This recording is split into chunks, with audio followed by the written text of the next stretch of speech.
கர்த்தருடைய பரிசுத்தமிழ் நாமத்திற்கு ஸ்தோத்திரம். இன்றைய நாளின் கர்த்தருடைய வார்த்தையாக எண்ணாகமம் 14வது அதிகாரம் 13வது வசனம். மோசே கர்த்தரை நோக்கி, எகிப்தியர் இதை கேட்பார்கள், அவர்கள் நடுவிலிருந்து உம்முடைய வல்லமையினாலே இந்த ஜனங்களை கொண்டு வந்தீரே.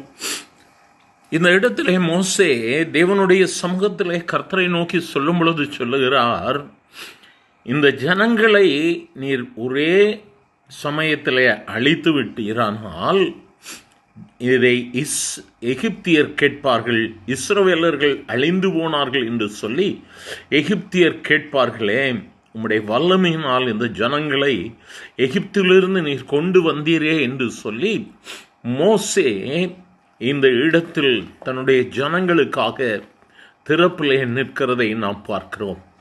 கர்த்தர் மோசேயை பார்த்து சொல்லுகிறார், எதுவரைக்கும் இந்த ஜனங்கள் எனக்கு கோபம் உண்டாக்குவார்கள், ஆகவே நான் இவர்களை அழித்து விடுவதற்கு நீ விலகினில் என்று சொல்லுகிறார்.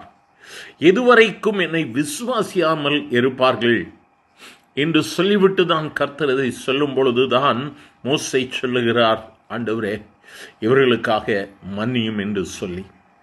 எனக்கு அருமையானவர்களே, இந்த ஜனங்களுக்கு மன்னித்து வந்ததின்படியையும் இந்த ஜனங்களின் அக்கிரமத்தையும் மன்னித்தருளும் என்று சொல்லி மோசே திறப்பிலே நின்று தேவனிடத்திலே போராடுகிறார். இன்று திறப்பிலே நிற்கிற ஜனங்களை கர்த்தர் எதிர்பார்த்து கொண்டிருக்கிறார். எனக்கு அருமையானவர்களே, இந்த வார்த்தைகளை கேட்டுக்கொண்டிருக்கும் பொழுது தேசத்தின் சூழ்நிலைகள், உலகத்தின் சூழ்நிலைகளை அறிந்திருக்கிறோம் இல்லையா? இன்று நாம் திறப்பிலே நிற்க வேண்டியது அவசியம். ஒருவேளை நம்ம ஆண்டவருடைய கிருபையை பெற்றிருக்கலாம், நன்மையை பெற்றிருக்கலாம், சத்தியத்தை அறிந்திருக்கலாம். ஆகவே நம் கர்த்தருடைய அபிஷேகத்தையும் பெற்று அவரோடு கூட நம்முடைய நாட்களை கடத்தி கொண்டு இருக்கலாம். ஆனால் கர்த்தர் திறப்பிலே நிற்கும்படியாக நம்மை அழைக்கிறார். இந்த ஜனங்களுக்கு மன்னியும் ஆண்டவரே, இந்த ஜனங்களுக்காக வாதாடுவதற்காக, இந்த ஜனங்களுக்காக நம் திறப்பிலே நிற்பதற்காக கர்த்தர் நம்மை அழைத்திருக்கிறார். நம் ஆண்டவரை நோக்கி பார்த்து சொல்லலாமா? நமக்கு அருகில் உள்ளவர்கள், நம் பார்க்கிறவர்கள், நம்முடைய உறவுகள், நட்புகள் இன்னும் கர்த்தரை முழுமையாக ஏற்றுக்கொள்ளலையா? அவர்களுக்காக ஜெபிக்க என்றிலிருந்து நாமும் நம்மை ஒப்பு கொடுக்கலாமா? அன்று மோசே தேவனுடைய சமூகத்திலே திறப்பிலே நின்று ஜெபிக்கிறார்.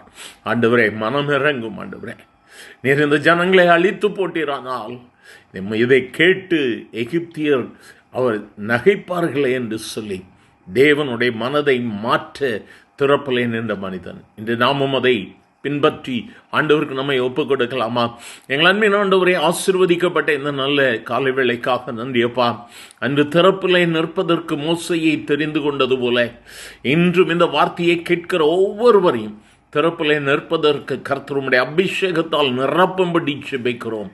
எங்களுடைய இரத்த சம்பந்தப்பட்ட ஒவ்வொருவருக்காக, நட்புகள், உறவுகளுக்காக, தேசத்திற்காக ஜெபிக்க ஒவ்வொருவருக்குள்ளும் ஜெபாவியை ஊற்றும். ஆசீர்வதியும். இயேசுவின் நாமத்தில் பிதாவே, ஆமேன், ஆமேன்.